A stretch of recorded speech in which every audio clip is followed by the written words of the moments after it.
And with that, let's bring on our favorite sideline reporter, the GOAT sideline reporter, for being honest, who asked the UCSS question of the day to Deshaun Watson about the wool beanie during the broadcast of last weekend's game. Yeah. Aditi, what's up? We appreciate you.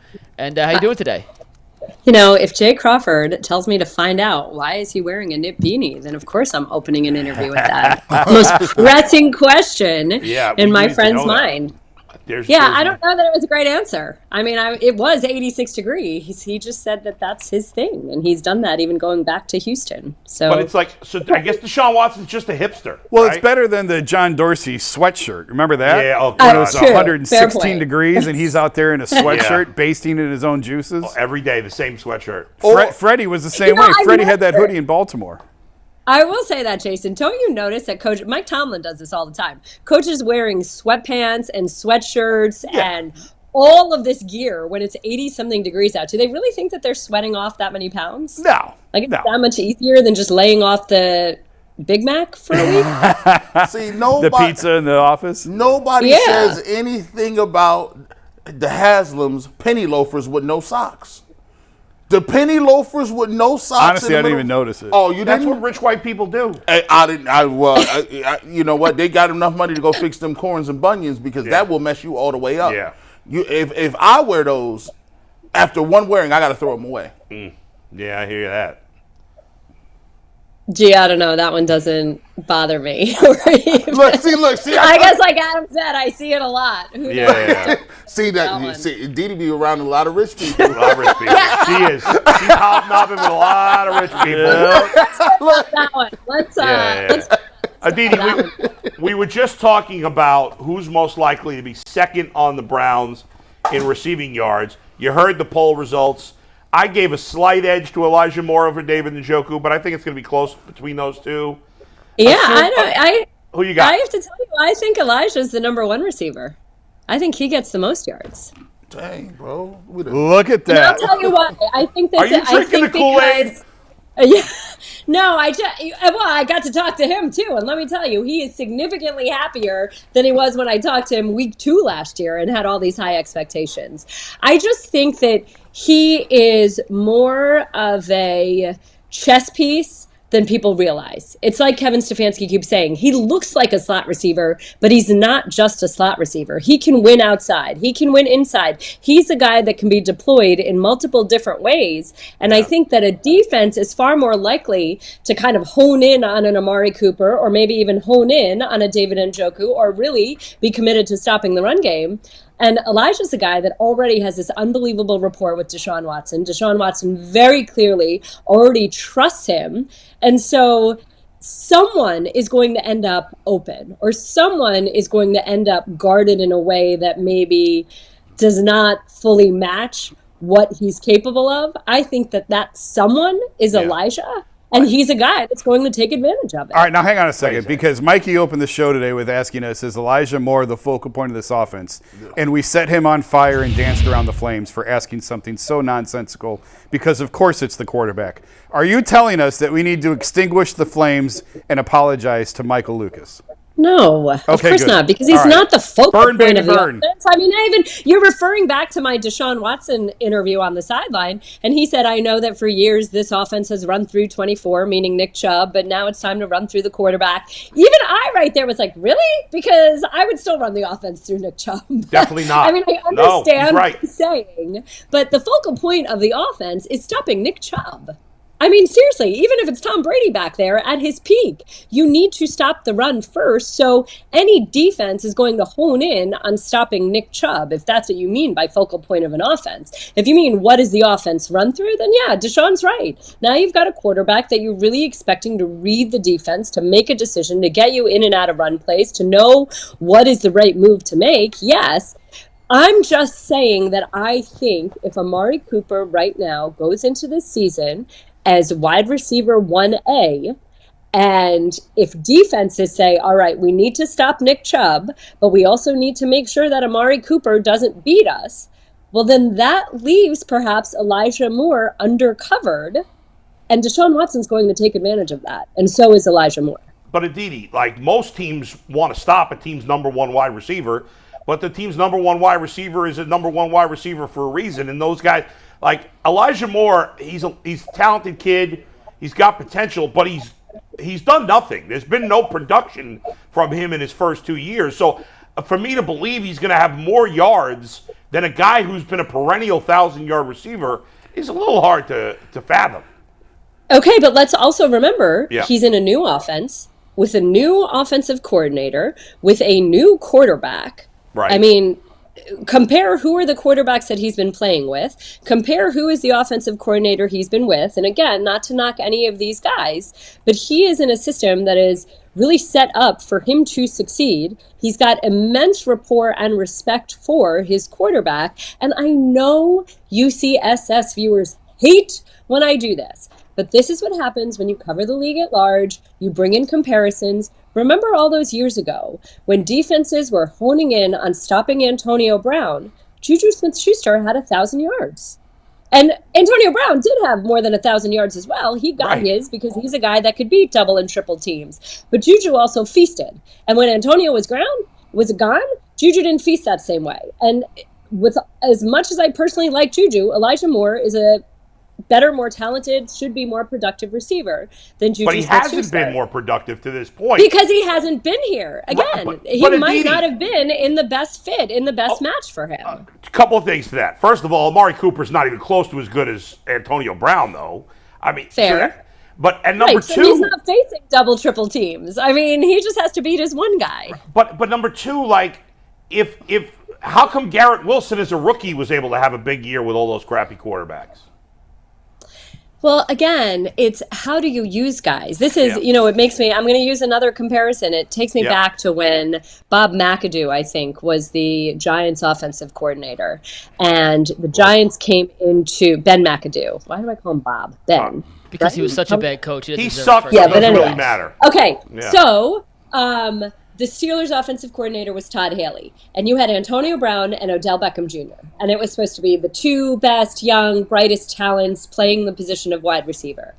And I remember just thinking, in watching this game, how Todd Haley was constantly scheming Antonio Brown open. This was very early in Antonio's career, so he wasn't like in the habit of beating triple teams and Ben throwing him the ball in ridiculous circumstances. Yeah. But he was moving Antonio all over the field in unexpected ways, using him in unexpected ways, keeping a defense on edge, and that enabled Antonio to be used, again, in a creative way.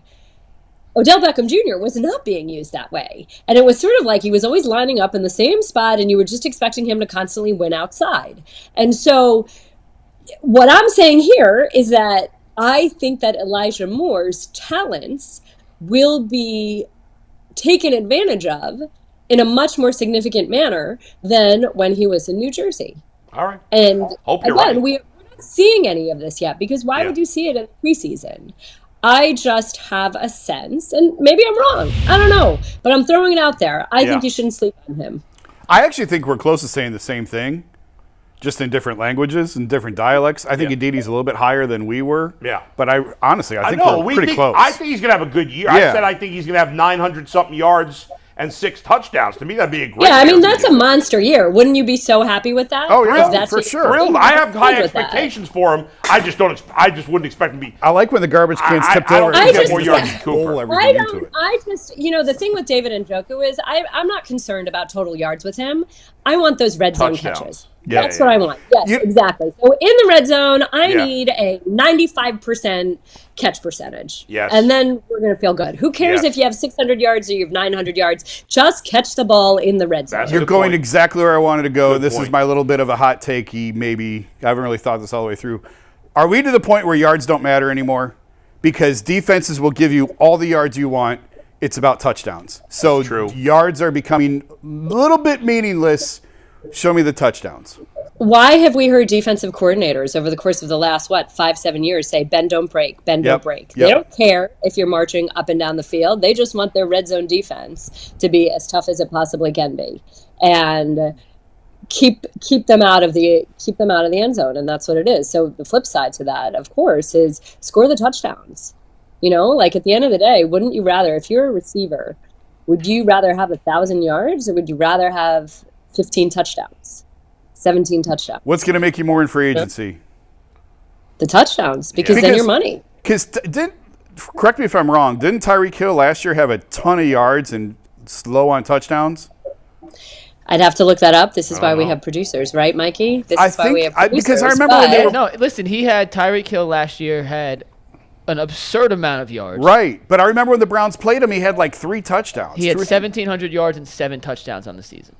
I mean, Yeah, 7's not low, but it's not what you would expect for was the 1,700 second lowest yards of his career. And I don't know. I'm Yeah, just but curious. if you're a game breaker, if you are one of the main points of your offense, don't you expect, I mean, you really should average a touchdown a game.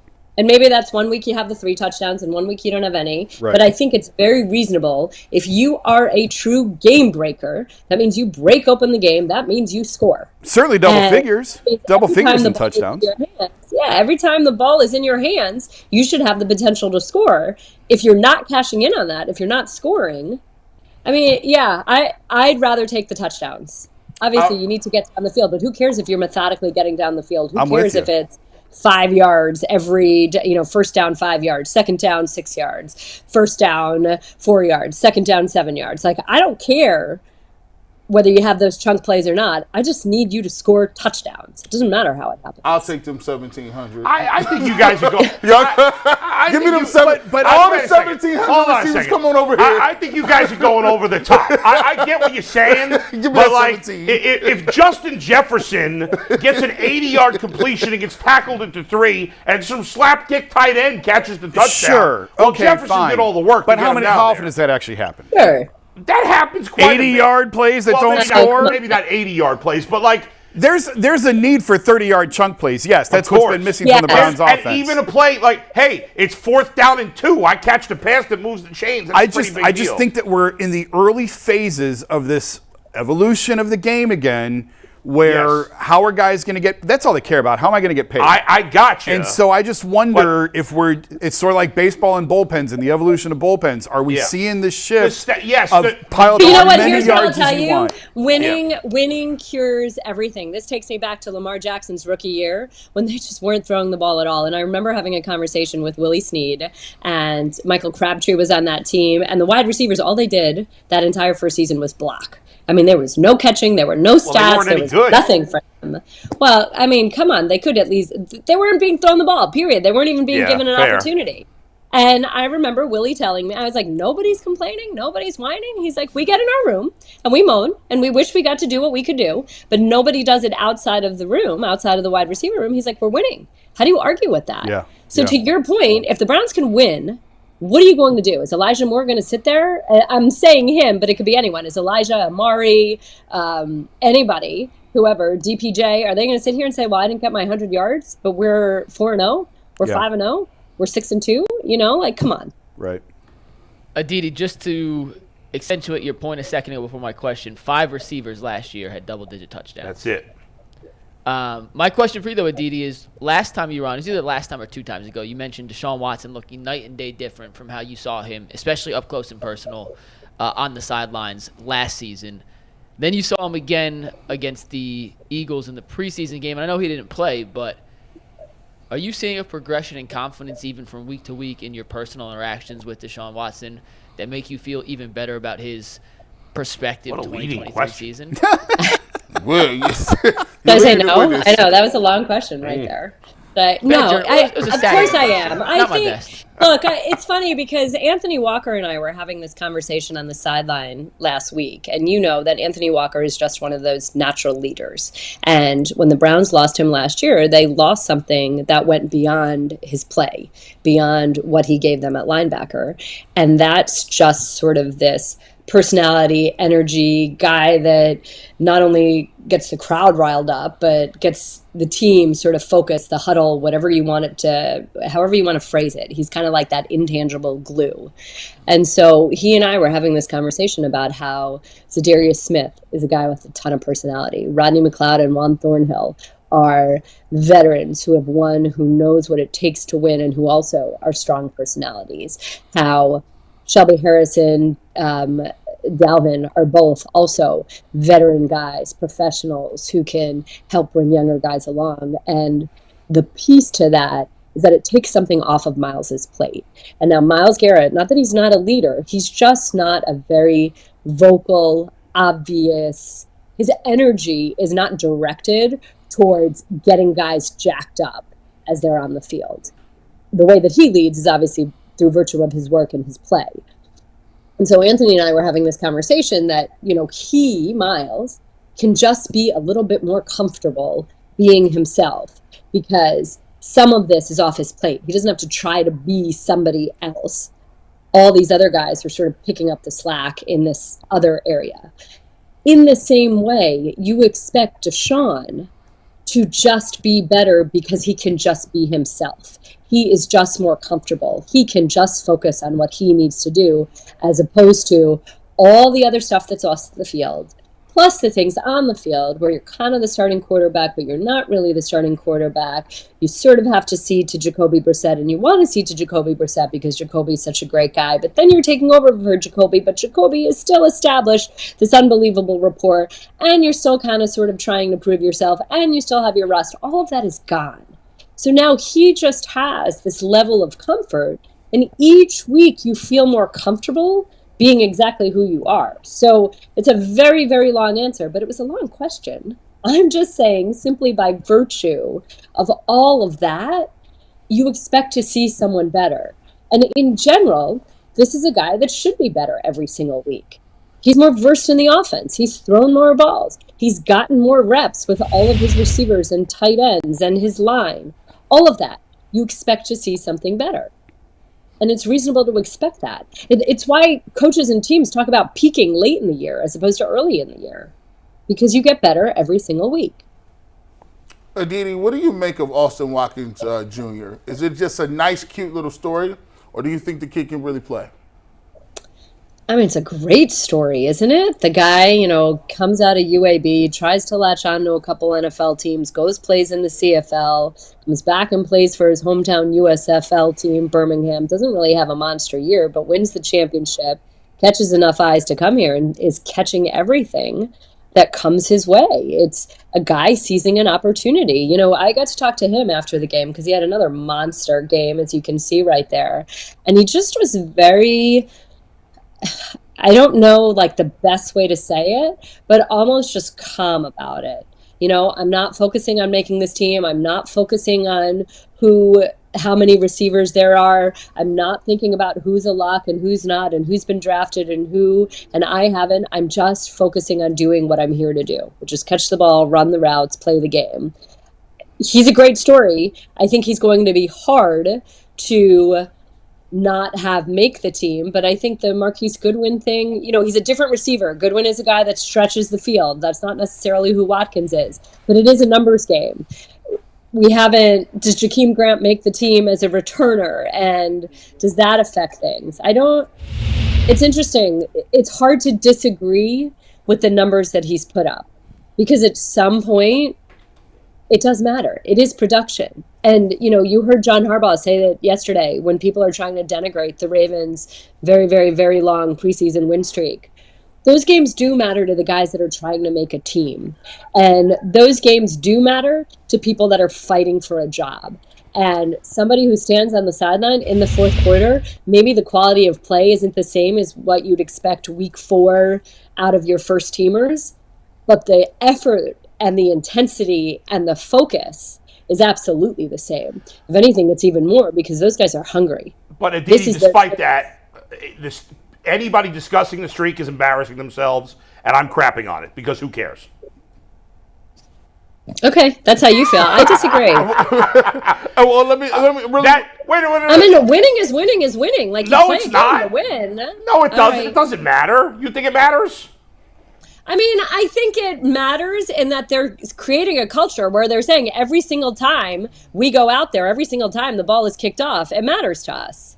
I mean, does it matter that it's led to a Super Bowl? No. Does it matter that it's led to something very significant in the standings that matter? No. But it is an organizational ethos that every single snap matters. And when you're filling out the bottom of your roster, you want guys that believe every single snap matters. I think it matters to them. Fair. That's fair. The Browns went 4-0 in the preseason and didn't win a damn game all year long. But that's fair. Aditi makes a good point. I've been trying to tell them all year, Aditi, listen, it's the process. When you're trying to find guys, you want them to toe the line and have a process. That's how you can choose between. That's how you get out of the losing. Browns have a losing. That's mentality. Like there's this Browns fan that went nuts. I'm sorry that I don't know his name, but he kept tweeting about how the failure of the first team offense in the Commanders game to march all the way down the field and then not punch the ball in shows how Kevin Stefanski is a terrible red zone caller and blah, blah, blah, and et cetera, et cetera.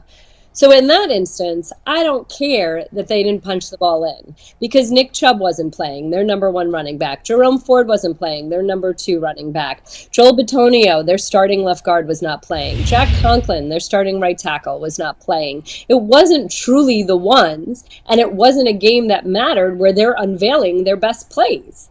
So for me, it was far more meaningful that the first team offense so methodically, so on point, so well marched down the field, that Deshaun Watson was comfortable tucking the ball and running when he thought that was the best move, that he was making his decisions and reading the defense so quickly. All of that mattered. It didn't really matter to me that they didn't punch the ball in there. Whereas in a regular season game, it would have. So I get that piece of it, and I will give you that for the preseason. And I also think that the preseason, it was important to see, what does John Kelly do with that? What does Felton do with that? It's an opportunity for some other guys who are trying to make the team show whether they can cap the drive or not, in which case they couldn't. So all of that, it matters. I don't know. It does matter to me that Cade York isn't making kicks. That matters. Yes, I appreciate that he's made every single. I appreciate that Bubba Ventrone tells me that he's made every single kick at practice. Who cares? That they've streamlined his process. That his leg is so strong. All of that matters to me. Yes, but it matters to me more that when the lights are on, he just doesn't look like he looked a year ago. And I had this conversation. with Jay Feely, in fact, on the phone the other day. I was driving home. And we were talking about week one because we were on the call for CBS week one last year against the Panthers. And I stand on the sideline often right next to the specialists. And Cade York had a chance to go in there against the Panthers. He's a rookie. It's his first ever game, and he's got to kick this incredibly long kick to win the game. The look on his face, all right, let's go, I'm ready to go. I think the guy didn't want the Browns to score a touchdown because he so wanted that money kick. Was very, very different than the way that he looked against the Eagles there at the end. And that, to me, again, I'm telling you, mental state, where you are, where your confidence is, what your comfort level is. If I'm going to tell you what matters to me about Myles Garrett and it matters to me about Deshaun Watson, of course it matters to me about Cade York. I want a kicker who feels like a gamer, who's so excited to get in there and who expects to nail the ball. But again, I'm not willing to give up on him because Chris Boswell went through this, 5 years ago. He had a whole season of yips. Yeah. The Steelers didn't give up on him, and he's been one of the, top 5 kickers in the league since. Right, but you can't, it's tricky though, Aditi, because he made his first 8 field goals last year, and then he went 16 of 24 the rest of the season, which is terrible. And he looks shaky now. Could you imagine after that Carolina kick that we'd be having this discussion? I know. But see, here's the thing. I think what happened a year ago. So, number one, I think he was overkicked a year ago. I think he kicked too much. Number two, and I've been told this by multiple people, there was too much in his head. There was too much of, in this city, you kick this way. In this weather, you kick this way. In this climate, you kick this way. In this stadium, you kick this way. In this wind, you kick like this, but in the third quarter, you kick like this.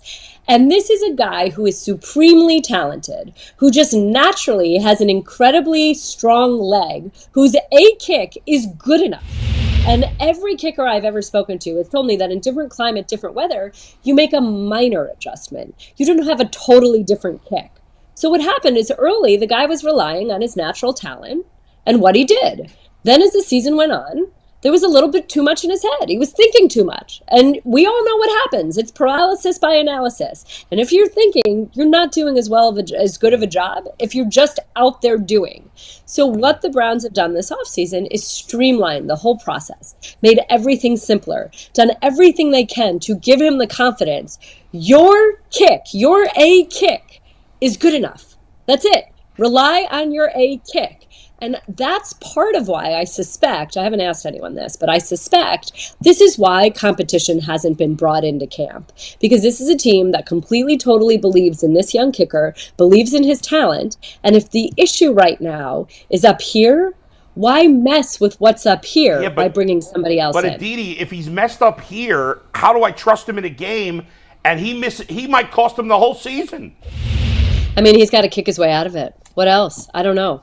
I'm not a kicking expert. Yeah. You guys should call Jay Feely. You should put him on, actually. I mean, he's a guy that kicked in the league for 13 years. Yeah, Jay's tight with Feely. His son, and Jay is his son is a kicker at Colorado. Jay studies kickers still. You should call him and ask him. He can. I don't want to talk about something that I'm not a true expert at, but he can probably tell you what exactly he's doing with his kicks, right? What Cade is doing with his kicks. I remember we had a game last year, week 13. We had the game, and Jay had watched every single one of Cade's kicks since he started missing and had diagnosed basically what he did wrong on every single kick. Yeah, I got to tell you, the overthinking and too many people in his head, it all kind of sounds like bullshit, because any rookie kicker, you're going to have that. When it's your first time going through it, you're going to have a lot of people. We all sat here and said he needs to talk to Phil Dawson. Phil Dawson, more than anyone, can tell him how to kick in that stadium. It sounds like a bunch of excuses. Make the damn kicks. Just make the kicks. Make the damn kicks. There's a part of me too, Jason, that says that that's completely fair, right? The whole idea here is you have one job, do your job. That's it. Yeah. And whatever it takes to get out of it, do your job. And I've been the biggest Kid York defender. I love the pick. I loved it. If you're that mentally soft that you can't handle competition, that's a problem. We're in an environment where you need to coach individuals. It's not the same thing. It's everybody's different. Everyone's motivated in different ways. You get the best out of everyone in different ways. It's nice and easy for me to just tell my kid, you've just got to get better grades, and that's that, period. Yeah. I don't care. Just get better grades. But you know what? He's 7. I need to sometimes be a little bit more aware of what's going to get better grades out of him. It's the world we're in. Yeah. Sorry. Aditi, let's wrap it up with this. Heavy rumors circulating that both... This is stunning. We've heard guys asking for trades before, but never before have we heard 2 guys at the same time on the same team. But rumors swirling throughout football circles that both Mike Evans and Chris Godwin want to be traded now that Baker Mayfield is the starting quarterback for Tampa Bay. Here we go. Have you heard any details about this? I cannot confirm that, and that is the first time I am ever hearing that. Well, it could be because I've made it up, or maybe it's just quiet. I don't know. You're not any better than any of these guys that just throw noodles on the wall and see if they stick. Yeah, exactly. At least I admit when I'm making up stories. When do you go to Kansas City? Friday. All right, you excited? Are you going to get some barbecue? No, you don't eat any meat. You can't even take, you're going to all these cool But I think we're going to a barbecue place. I need to check the menu, make sure there's something for me to eat, actually. Oh, you are going to a barbecue place? That's all they We're finally having our crew dinner. Joe Thomas, Chris Rose. Wow. Producer, our director. Yeah, I feel like you have to eat barbecue. You got to break your rules, I feel like, for this one day, no? Can you have barbecue vegetables? You could Why dip not? coleslaw I'm in sure there are barbecue sauce. vegetables. By the way, this reminds me, Aditi, I'll tell you a quick story. Yeah. This reminds me of this. So, my wife and I don't even think we were married yet. We were just engaged, I think. And we went to a wedding in Massachusetts. It was like a cousin of hers. And when we're driving up there, my father-in-law, or my soon-to-be father-in-law, tells me, yeah, the reception's at a Chinese restaurant.